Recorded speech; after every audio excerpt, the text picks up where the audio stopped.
Jeg hedder Andrea Elisabeth Rudolph, og jeg er grundlægger af Rudolph Kjær.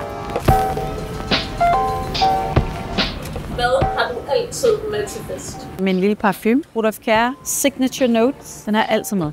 Hvordan smører du huden blød? Når jeg har været i bad, så lige for tiden så elsker jeg sådan en blanding af body lotion og body oil.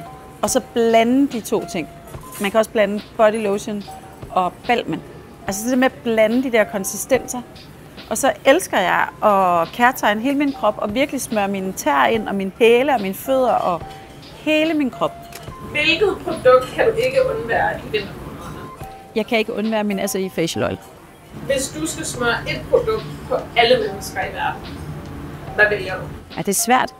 Femming Perfector Serum, fordi at den er bare sådan den er ligesom at trække vejret. Den er så grøn i hele dens duft og hele sådan, den der måde, når den rører huden på, det er sådan, for mig er det sådan en lise, hver gang jeg tager den på. Den måde, den absorberer på i huden, og den fugt, den efterlader min hud med. Altså, jeg elsker den. Den synes jeg, alle skulle prøve. Altså, når man når en bestemt alder. Den er jo ikke for den unge hud. Hvis man nu sidder derhjemme og aner ikke, hvad man skal give den person, man holder allermest af i hele verden. Men man ved, at der skal være noget fra Rudolph Kjær. Hvad kunne det så være for et produkt?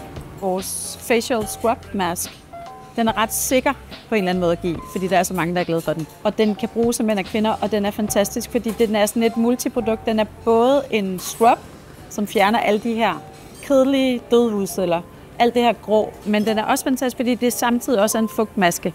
Så man kan ligesom bare lade den sidde på i til og halv time, hvor lang tid man har, og så kan man skylle den af, og så har du både fået en fantastisk fugtmaske, og du har altså fået peelet din hud. Det er en måde at få en sådan strålende, klar hud, og også en gennemfugtet hud på meget, meget kort tid på én gang. Det er en virkelig god gave.